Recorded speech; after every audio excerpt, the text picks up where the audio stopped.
Hello students, ਸਾਡਾ ਅੱਜ ਦਾ topic values ਦੇ ਉੱਤੇ ਆਧਾਰਿਤ ਆ। Reconciliations between traditional and modern values of education.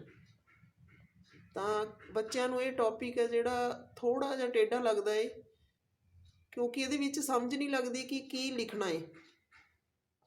ਤਾਂ ਅਸੀਂ ਅੱਜ ਇਹੀ ਕਲੀਅਰ ਕਰ ਰਹੇ ਹਾਂ ਕਿ ਜਿਹੜਾ ਟੌਪਿਕ ਆ ਉਹ ਕਿਸ ਤਰ੍ਹਾਂ ਤੁਸੀਂ ਅਟੈਂਪਟ ਕਰ ਸਕਦੇ ਹੋ, ਕਿਸ ਤਰ੍ਹਾਂ ਅੰਡਰਸਟੈਂਡ ਕਰ ਸਕਦੇ ਹੋ। ਇਹਦੇ ਵਿੱਚ ਕੀ ਆ ਕਿ ਅਸੀਂ ਮਾਡਰਨ ਅਤੇ ਟ੍ਰੈਡੀਸ਼ਨਲ ਵੈਲਿਊਜ਼ ਦੇ ਵਿੱਚ ਜਿਹੜਾ ਸਮਝੌਤਾ ਹੈ ਉਹ ਦੱਸਣਾ ਹੈ ਕਿ ਮਾਡਰਨ ਅਤੇ ਟ੍ਰੈਡੀਸ਼ਨਲ ਵੈਲਿਊਜ਼ ਦੇ ਵਿੱਚ ਕਿਹੜੀਆਂ ਵੈਲਿਊਜ਼ ਨੇ ਜਿਹੜੀਆਂ ਉਹ ਸਹੀ ਨੇ, ਕਿਹੜੀਆਂ ਗਲਤ ਨੇ। ਤਾਂ ਪਹਿਲਾਂ ਜਿਹੜੀਆਂ ਅਸੀਂ ਵੈਲਿਊਜ਼ ਨੂੰ ਦੇਖਦੇ ਹਾਂ, ਕੈਟਾਗਰੀਜ਼ ਨੂੰ, ਇਹਦੇ ਵਿੱਚ ਅਸੀਂ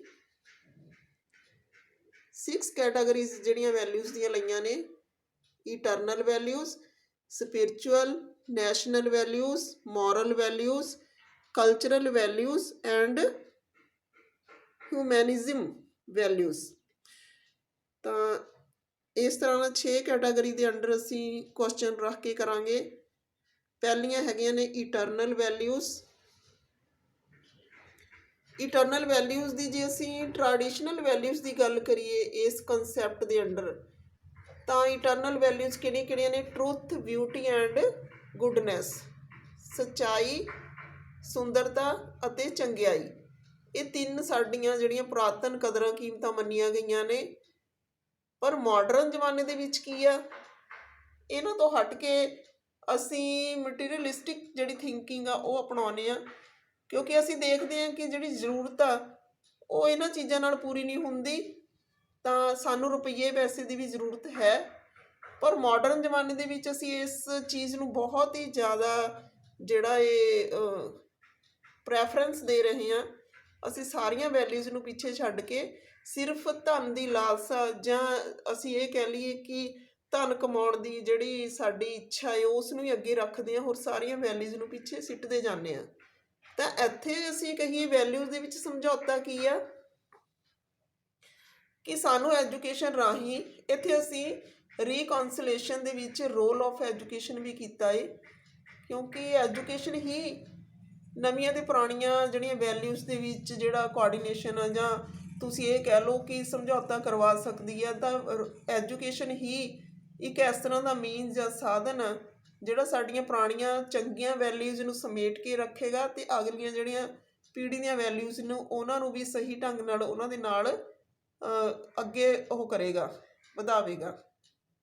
ਤਾਂ ਇਟਰਨਲ ਵੈਲਿਊਜ਼ ਦੇ ਨਾਲ ਨਾਲ ਅਸੀਂ ਵੋਕੇਸ਼ਨਲ ਵੈਲਿਊਜ਼ ਜੇ ਦੇਵਾਂਗੇ ਬੱਚਿਆਂ ਨੂੰ, ਤਾਂ ਕੀ ਆ, ਨਵੀਆਂ ਅਤੇ ਪੁਰਾਣੀਆਂ ਵੈਲਿਊਜ਼ ਨੇ ਜਿਹੜੀਆਂ ਉਹ ਪੈਰਲਲ ਅਸੀਂ ਕਹਿ ਸਕਦੇ ਹਾਂ ਕਿ ਨਾਲੋਂ ਨਾਲ ਅਸੀਂ ਚੰਗੀਆਂ ਗੱਲਾਂ ਸਿਖਾਉਣੀਆਂ ਨੇ ਅਤੇ ਨਾਲੋਂ ਨਾਲ ਉਹਨਾਂ ਨੂੰ ਰੁਪਈਏ ਪੈਸੇ ਕਮਾਉਣ ਦੇ ਯੋਗ ਬਣਾਉਣਾ ਹੈ। ਤਾਂ ਇਸ ਤਰ੍ਹਾਂ ਨਾਲ ਜਿਹੜਾ ਇਹ ਆ ਅਸੀਂ ਇਟਰਨਲ ਵੈਲਿਊਜ਼ ਵਾਲਾ ਕੰਸੈਪਟ ਆ ਜਿਹੜਾ ਉਹ ਅਸੀਂ ਸਹੀ ਕਰ ਸਕਦੇ ਹਾਂ, ਸਮਝੌਤਾ ਕਰਵਾ ਸਕਦੇ ਹਾਂ ਨਵੀਆਂ ਅਤੇ ਪੁਰਾਣੀਆਂ ਜਿਹੜੀਆਂ ਵੈਲਿਊਜ਼ ਨੇ ਉਹਨਾਂ ਦੇ ਵਿੱਚ। ਅੱਗੇ ਸਾਡੇ ਕੋਲ ਹੈਗੀਆਂ ਨੇ ਸਪਿਰਿਚੁਅਲ ਵੈਲਿਊਜ਼। ਤਾਂ ਇਹਦੇ ਵਿੱਚ ਵੀ ਅਸੀਂ ਦੇਖਾਂਗੇ ਮੈਡੀਟੇਸ਼ਨ ਅਤੇ ਸੈਲਫ ਰੀਅਲਾਈਜੇਸ਼ਨ। ਜਿਹੜਾ ਮੈਡੀਟੇਸ਼ਨ ਆ ਜਾਂ ਸੈਲਫ ਰੀਅਲਾਈਜੇਸ਼ਨ ਆ ਉਹ ਸਾਡੇ ਸਪਿਰਿਚੁਅਲ ਵੈਲਿਊ ਸਿਖਾਉਂਦੀਆਂ ਨੇ ਸਾਨੂੰ। ਜੇ ਹੁਣ ਅਸੀਂ ਮਾਡਰਨ ਵੈਲਿਊਜ਼ ਦੀ ਗੱਲ ਕਰ ਲਈਏ ਜਾਂ ਮਾਡਰਨ ਜ਼ਮਾਨੇ ਦੀ ਗੱਲ ਕਰ ਲਈਏ, lust of money and power, ਤਾਂ ਇੱਥੇ ਸਾਡੀ ਜਿਹੜੀ ਮੈਡੀਟੇਸ਼ਨ ਆ ਜਾਂ ਸਾਡਾ ਸੈਲਫ ਰੀਅਲਾਈਜੇਸ਼ਨ ਉਹ ਕੰਮ ਨਹੀਂ ਕਰਦੀ। ਇੱਥੇ ਸਾਨੂੰ ਕੀ ਆ, ਰੁਪਈਏ ਪੈਸੇ ਦੀ ਭੁੱਖ ਆ ਅਤੇ ਪਾਵਰ ਦੀ ਭੁੱਖ ਆ। ਤਾਂ ਮਾਡਰਨ ਜ਼ਮਾਨਾ ਇਸ ਤਰ੍ਹਾਂ ਦੀਆਂ ਵੈਲਿਊਜ਼ ਅਪਣਾਉਂਦਾ ਜਾ ਰਿਹਾ ਹੈ। ਪਰ ਸਾਡਾ ਐਜੂਕੇਸ਼ਨ ਦਾ ਰੋਲ ਕੀ ਆ?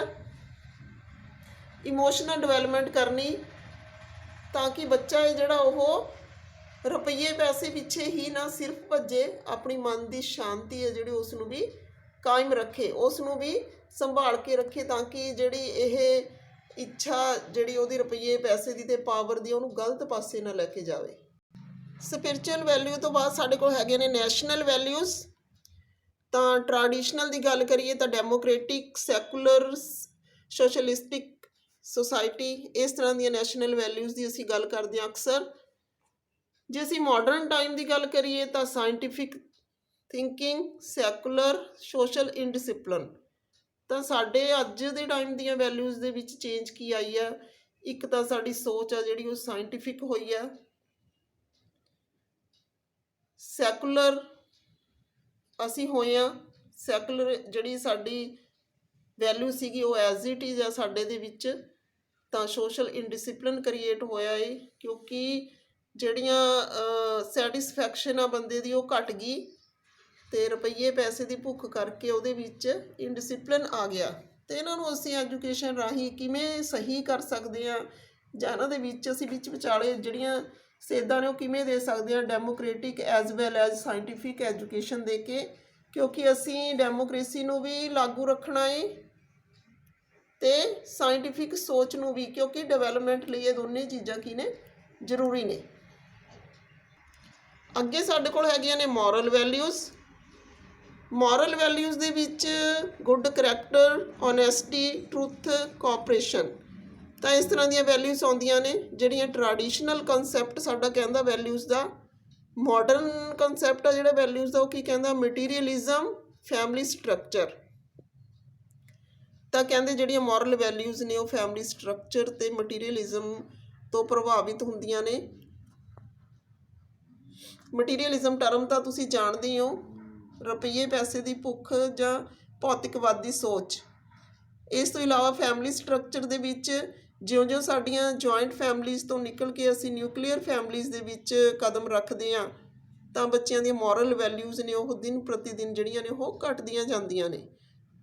ਤਾਂ ਇਹਦਾ ਸਮਝੌਤਾ ਅਸੀਂ ਕਿਵੇਂ ਕਰ ਸਕਦੇ ਹਾਂ, reconstruction of curriculum the reconstruction ਕਰਕੇ ਉਹਦੇ ਵਿੱਚ ਮੋਰਲ ਵੈਲਿਊਜ਼ ਨੇ ਜਿਹੜੀਆਂ ਉਸ ਦਾ ਸਬਜੈਕਟ ਮੈਟਰ ਪਾ ਕੇ ਆਲ ਰਾਊਂਡ ਡਿਵੈਲਪਮੈਂਟ ਕਰਕੇ ਬੱਚਿਆਂ ਦੀ, ਤਾਂ ਕਿ ਉਹਨਾਂ ਦੀ ਕਰੈਕਟਰ ਬਿਲਡਿੰਗ ਆ ਜਿਹੜੀ ਉਹ ਵੀ ਹੋ ਸਕੇ। ਵੈਸੇ ਸਾਡੇ ਏਮਸ ਆਫ ਐਜੂਕੇਸ਼ਨ ਨੇ ਜਿਹੜੇ ਇਹਨਾਂ ਚੀਜ਼ਾਂ ਨੂੰ ਅੱਗੇ ਡਿਵੈਲਪ ਕਰ ਰਹੇ ਨੇ ਬੱਚਿਆਂ ਦੇ ਵਿੱਚ, ਪਰ ਫਿਰ ਵੀ ਅਸੀਂ ਕਰੀਕੁਲਮ ਦਾ ਹਿੱਸਾ ਬਣਾ ਕੇ ਜੇ ਚੱਲੀਏ ਤਾਂ ਜਿਹੜੀ ਵੈਲਿਊ ਐਜੂਕੇਸ਼ਨ ਉਹ ਸਹੀ ਢੰਗ ਨਾਲ ਅਸੀਂ ਬੱਚਿਆਂ ਨੂੰ ਦੇ ਸਕਦੇ ਹਾਂ। ਅੱਗੇ ਸਾਡੇ ਕੋਲ ਹੈਗੀਆਂ ਨੇ ਕਲਚਰਲ ਵੈਲਿਊਜ਼। ਕਲਚਰਲ ਵੈਲਿਊਜ਼ ਦੇ ਵਿੱਚ ਸਪਿਰਿਚੁਅਲਿਜ਼ਮ, ਟੋਲਰੈਂਸ, ਸਿੰਪਲਿਸਿਟੀ, ਇਹ ਅਸੀਂ ਤਕਰੀਬਨ 2-3 ਵੈਲਿਊਜ਼ ਲਈਆਂ ਨੇ ਟ੍ਰੈਡੀਸ਼ਨਲ ਢੰਗ ਦੀਆਂ। ਅਧਿਆਤਮਕਵਾਦ, ਸਹਿਣਸ਼ੀਲਤਾ ਅਤੇ ਸਿੰਪਲਿਸਿਟੀ, ਜਿਹਨੂੰ ਅਸੀਂ ਕਹਿੰਦੇ ਹਾਂ ਕਿ ਸਿੰਪਲ ਰਹਿਣਾ, ਸਿੰਪਲ ਲਿਵਿੰਗ। ਤਾਂ ਇਹ ਸਾਡੀਆਂ ਜਿਹੜੀਆਂ ਨੇ ਕਲਚਰਲ ਵੈਲਿਊਜ਼ ਨੇ। ਮਾਡਰਨ ਜ਼ਮਾਨਾ ਕੀ ਕਹਿੰਦਾ, ਮਾਡਰਨਾਈਜੇਸ਼ਨ ਅਤੇ ਵੈਸਟਰਨ ਕਲਚਰ। ਇਹ ਦੋ ਚੀਜ਼ਾਂ ਸਾਡੇ ਜਿਹੜੀਆਂ ਟ੍ਰੈਡੀਸ਼ਨਲ ਵੈਲਿਊਜ਼ ਤੋਂ ਹਟ ਕੇ ਸਾਨੂੰ ਮਾਡਰਨ ਜ਼ਮਾਨੇ ਵੱਲ ਲੈ ਕੇ ਜਾਂਦੀਆਂ ਨੇ।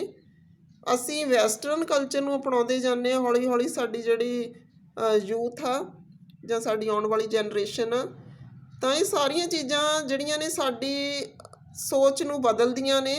ਅਸੀਂ ਆਪਣੇ ਕਲਚਰ ਤੋਂ ਪਰੇ ਹੁੰਦੇ ਹਾਂ। ਅਤੇ ਵੈਸੇ ਜਿਹੜਾ ਮਾਡਰਨਾਈਜੇਸ਼ਨ ਆ ਉਹ ਕੋਈ ਬੁਰੀ ਗੱਲ ਨਹੀਂ, ਕਿਉਂਕਿ ਹਰੇਕ ਜਿਹੜਾ ਵਿਅਕਤੀ ਆ ਉਹ ਆਉਣ ਵਾਲੇ ਜ਼ਮਾਨੇ ਦੇ ਨਾਲ ਚੱਲਣਾ ਚਾਹੁੰਦਾ। ਤਾਂ ਹਰੇਕ ਦੇਸ਼ ਆ ਜਿਹੜਾ ਆਉਣ ਵਾਲੇ ਜ਼ਮਾਨੇ ਦੇ ਨਾਲ ਚੱਲਣਾ ਚਾਹੁੰਦਾ, ਤਾਂ ਇਸ ਲਈ ਥੋੜ੍ਹੀ ਸੋਚ ਸਾਨੂੰ ਬਦਲਣੀ ਪਏਗੀ। ਅਤੇ ਵੈਸਟਰਨ ਕਲਚਰ ਦੇ ਵਿੱਚ ਜੋ ਚੀਜ਼ਾਂ ਅਡੋਪਟੇਬਲ ਹੋਣ ਸਾਡੀ ਸੁਸਾਇਟੀ ਦੇ ਅਕੋਰਡਿੰਗ ਉਹ ਸਾਨੂੰ ਅਡੋਪਟ ਕਰਨੀਆਂ ਚਾਹੀਦੀਆਂ ਨੇ। ਪਰ ਸਾਡੀਆਂ ਆਪਣੀਆਂ ਵੈਲਿਊਜ਼ ਨੇ ਜਿਹੜੀਆਂ ਉਹਨਾਂ ਨੂੰ ਸਾਨੂੰ ਧਿਆਨ 'ਚ ਰੱਖਣਾ ਚਾਹੀਦਾ ਹੈ। ਤਾਂ ਅਸੀਂ ਇਹਦਾ ਜਿਹੜਾ ਐਜੂਕੇਸ਼ਨ ਦੇ ਰੋਲ 'ਚ ਕਰ ਸਕਦੇ ਹਾਂ technology as well as culture. ਤਾਂ ਟੈਕਨੋਲੋਜੀ ਅਤੇ ਕਲਚਰ ਦੋਨੇ ਨਾਲ ਨਾਲ ਚੱਲ ਸਕਦੇ ਨੇ। ਤਾਂ ਅਸੀਂ ਰੋਲ ਆਫ ਐਜੂਕੇਸ਼ਨ ਦੇ ਵਿੱਚ ਇਹ ਚੀਜ਼ਾਂ ਚਲਾਉਣੀਆਂ ਨੇ ਕਿ ਐਜੂਕੇਸ਼ਨ ਜਿਹੜੀ ਆ ਉਹ ਇਹਨਾਂ ਦੋਨਾਂ ਦਾ ਤਾਲਮੇਲ ਬਿਠਾ ਸਕਦੀ ਹੈ। ਸਾਡਾ ਅਗਲੀ ਵੈਲਿਊ ਹੈਗੀ ਆ ਹਿਊਮੈਨਿਜ਼ਮ, ਮਾਨਵਤਾਵਾਦ। ਇਹ ਵੀ ਵੈਲਿਊ ਹੈ ਜਿਹੜੀ ਬਹੁਤ ਹੀ ਜ਼ਿਆਦਾ ਮਹੱਤਵਪੂਰਨ ਅੱਜ ਦੀ ਡੇਟ ਦੇ ਵਿੱਚ।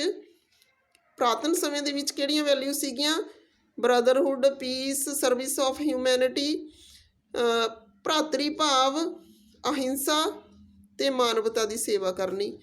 ਇਹ ਸਾਡੀਆਂ ਜਿਹੜੀਆਂ ਟ੍ਰੈਡੀਸ਼ਨਲ ਵੈਲਿਊਜ਼ ਸੀਗੀਆਂ ਹਿਊਮੈਨਿਜ਼ਮ ਦੇ ਉਹਦੇ ਵਿੱਚ ਪੱਖ ਵਿੱਚ। ਅਤੇ ਜਿਹੜੀਆਂ ਵੈਲਿਊ ਚੇਂਜ ਹੋ ਰਹੀਆਂ ਨੇ, values change in values, selfishness, exploitation. ਤਾਂ ਇੱਥੇ ਸਾਡੇ ਕੋਲ 1-2 ਵੈਲਿਊਜ਼ ਇਸ ਤਰ੍ਹਾਂ ਦੀਆਂ ਨੇ ਜਿਹੜੀਆਂ ਅਸੀਂ ਕਹਿੰਦੇ ਹਾਂ ਕਿ ਕਾਫੀ ਹੱਦ ਤੱਕ ਚੇਂਜ ਹੋਈਆਂ ਨੇ। ਜਿਵੇਂ ਅਸੀਂ ਕਹਿੰਦੇ ਹਾਂ ਕਿ ਸੈਲਫਿਸ਼ ਜਿਹੜਾ ਅਸੀਂ ਹੋ ਚੁੱਕੇ ਹਾਂ, ਅਸੀਂ ਬਹੁਤ ਜ਼ਿਆਦਾ ਮਤਲਬੀ ਹੋ ਚੁੱਕੇ ਹਾਂ, ਤਾਂ ਅਸੀਂ ਥੋੜ੍ਹੇ ਜਿਹੇ ਰੁਪਈਆਂ ਪੈਸਿਆਂ ਪਿੱਛੇ ਆਪਣੇ ਬਹੁਤ ਜ਼ਿਆਦਾ ਗੂੜ੍ਹੇ ਰਿਸ਼ਤੇ ਨੇ ਜਿਹੜੇ ਉਹਨਾਂ ਨੂੰ ਮਤਲਬ ਕਿ ਖਰਾਬ ਕਰ ਰਹੇ ਹਾਂ। ਉਹਨਾਂ ਦੀ ਪਰਵਾਹ ਨਹੀਂ ਕਰਦੇ।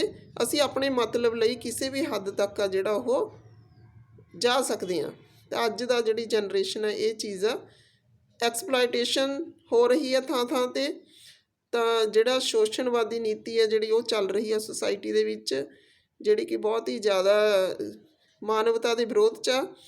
ਤਾਂ ਇਹਨੂੰ ਅਸੀਂ ਐਜੂਕੇਸ਼ਨ ਦੇ ਸਹਾਰੇ ਸਹੀ ਕਰ ਸਕਦੇ ਹਾਂ। ਜਿਹੜੀਆਂ ਵੈਲਿਊ ਚੇਂਜ ਹੋਈਆਂ ਨੇ ਉਹਨਾਂ ਦੇ ਬਾਰੇ ਕੌਨਸ਼ੀਅਸਨੈਸ ਪੈਦਾ ਕਰਕੇ ਅਤੇ ਮਨੁੱਖੀ ਨਸਲ ਬਾਰੇ ਕੌਨਸ਼ੀਅਸਨੈਸ ਪੈਦਾ ਕਰਕੇ ਅਸੀਂ ਕੀ ਆ, ਇਹਨਾਂ ਵੈਲਿਊਜ਼ ਨੂੰ ਅਸੀਂ ਸਹੀ ਕਰ ਸਕਦੇ ਹਾਂ ਐਜੂਕੇਸ਼ਨ ਦੇ ਮਾਧਿਅਮ ਰਾਹੀਂ। ਤਾਂ ਇਹ ਸੀਗਾ ਸਾਡਾ ਕੰਸੈਪਟ ਕਿ ਵੈਲਿਊਜ਼ ਨੇ ਜਿਹੜੀਆਂ ਉਹ ਨਵੀਆਂ ਅਤੇ ਪੁਰਾਣੀਆਂ ਵੈਲਿਊਜ਼ ਨੇ, ਅਲੱਗ-ਅਲੱਗ ਹੁੰਦੀਆਂ ਨੇ। ਤਾਂ ਇਹਨਾਂ ਦਾ ਐਜੂਕੇਸ਼ਨ ਦਾ ਜਿਹੜਾ ਰੋਲ ਆ ਉਹ ਕੀ ਹੈ ਇਹਨਾਂ ਦੇ ਵਿੱਚ, ਇਹਨਾਂ ਦਾ ਤਾਲਮੇਲ ਜਿਹੜਾ ਨਵੀਆਂ ਅਤੇ ਪੁਰਾਣੀਆਂ ਵੈਲਿਊਜ਼ ਦਾ ਕਿਵੇਂ ਬਿਠਾਇਆ ਜਾ ਸਕਦਾ। ਕਿਉਂਕਿ ਸਾਰੀਆਂ ਪੁਰਾਣੀਆਂ ਵੈਲਿਊਜ਼ ਜਿਹੜੀਆਂ ਨੇ ਉਹ ਗਲਤ ਨਹੀਂ ਹੈਗੀਆਂ। ਸਾਡੇ ਕਲਚਰ ਦੀਆਂ ਵੈਲਿਊਜ਼ ਨੇ ਜਿਹੜੀਆਂ ਉਹ ਗਲਤ ਨਹੀਂ ਹੈਗੀਆਂ। ਤਾਂ ਅਸੀਂ ਕੀ ਕਰਨਾ ਹੈ, ਅਸੀਂ ਬੱਚਿਆਂ ਨੂੰ ਇਸ ਤਰ੍ਹਾਂ ਦੀ ਸੇਧ ਦੇਣੀ ਆ ਕਿ ਉਹ ਦੋਨਾਂ ਦੇ ਵਿੱਚ ਵਿਚਾਲੇ ਵਾਲਾ ਰਸਤਾ ਅਪਣਾ ਲੈਣ, ਆਪਣੇ ਆਪ ਨੂੰ ਜਿਹੜਾ ਇਹ ਜ਼ਮਾਨੇ ਦੇ ਨਾਲ ਵੀ ਚਲਾਉਣ ਅਤੇ ਆਪਣੀਆਂ ਜੜ੍ਹਾਂ ਨੇ ਜਿਹੜੀਆਂ ਉਹ ਵੀ ਮਜ਼ਬੂਤ ਰੱਖਣ। ਕਿਉਂਕਿ ਜੜ੍ਹਾਂ ਨੇ ਜਿਹੜੀਆਂ ਸਾਡੇ ਕਲਚਰ 'ਚ ਹੁੰਦੀਆਂ ਨੇ, ਸਾਡੀ ਸੁਸਾਇਟੀ 'ਚ ਹੁੰਦੀਆਂ ਨੇ।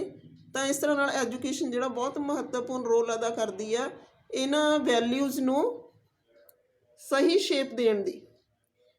ਤਾਂ ਇਸ ਤਰ੍ਹਾਂ ਨਾਲ ਅਸੀਂ ਇਹ ਵੈਲਿਊਜ਼ ਵਾਲਾ ਟੌਪਿਕ ਆ ਜਿਹੜਾ ਉਹ ਕੰਪਲੀਟ ਕਰ ਲੈਂਦੇ ਹਾਂ। ਤਾਂ ਮੈਂ ਕੋਸ਼ਿਸ਼ ਕੀਤੀ ਹੈ ਥੋੜ੍ਹਾ ਜਿਹਾ ਟੌਪਿਕ ਕਲੀਅਰੈਂਸ ਕਰਨ ਦੀ ਤੁਹਾਨੂੰ, ਕਿਉਂਕਿ ਬੱਚਿਆਂ ਦੀ ਡਿਮਾਂਡ ਸੀ। ਤਾਂ ਜਿਸ ਬੱਚੇ ਨੇ ਵੀ ਡਿਮਾਂਡ ਕੀਤੀ ਆ ਇਹ ਟੌਪਿਕ ਆ ਜਿਹੜਾ ਉਸ ਨੂੰ ਸਮਰਪਿਤ, ਤਾਂ ਮੈਨੂੰ ਲੱਗਦਾ ਕਿ ਤੁਹਾਨੂੰ ਥੋੜ੍ਹਾ ਬਹੁਤ ਸਮਝ ਆ ਗਿਆ ਹੋਵੇਗਾ। ਤਾਂ ਤੁਸੀਂ ਲਿਖਣਾ ਆਪਣੇ ਹਿਸਾਬ ਨਾਲ। ਇਹ ਇੱਕ ਤੁਹਾਨੂੰ ਲਿਖਣ ਦਾ ਇਹ ਦੱਸਿਆ ਹੋਇਆ ਕਿ ਇਹ ਕੰਸੈਪਟ ਆ, ਇਸ ਢੰਗ ਨਾਲ ਤੁਸੀਂ ਇਹਨੂੰ ਕਰ ਸਕਦੇ ਹੋ। ਤਾਂ ਤੁਸੀਂ ਪੁਆਇੰਟਸ ਬਣਾਉਣੇ ਨੇ ਵੈਲਿਊਜ਼ ਦੇ ਅੰਡਰ। ਤੁਸੀਂ ਵੈਲਿਊਜ਼ ਦੇ ਹੈਡਿੰਗ ਦੇ ਅੰਡਰ ਤੁਸੀਂ ਟ੍ਰੈਡੀਸ਼ਨਲ ਅਤੇ ਮਾਡਰਨ ਬਣਾਉਣ ਤੋਂ ਬਾਅਦ ਫਿਰ ਰੋਲ ਆਫ ਐਜੂਕੇਸ਼ਨ ਕਰਨਾ ਹੈ, ਤਾਂ ਕਿ ਦੋਨੇ ਵੈਲਿਊਜ਼ ਨੇ ਜਿਹੜੀਆਂ ਉਹ ਕਿੱਥੇ ਕੁ ਟਿਕਦੀਆਂ ਨੇ, ਕਿਹੜੀਆਂ ਵੈਲਿਊਜ਼ ਸਹੀ ਨੇ, ਕਿਹੜੀਆਂ ਗਲਤ ਨੇ, ਤੁਸੀਂ ਦੱਸ ਸਕੋ। Okay, thanks.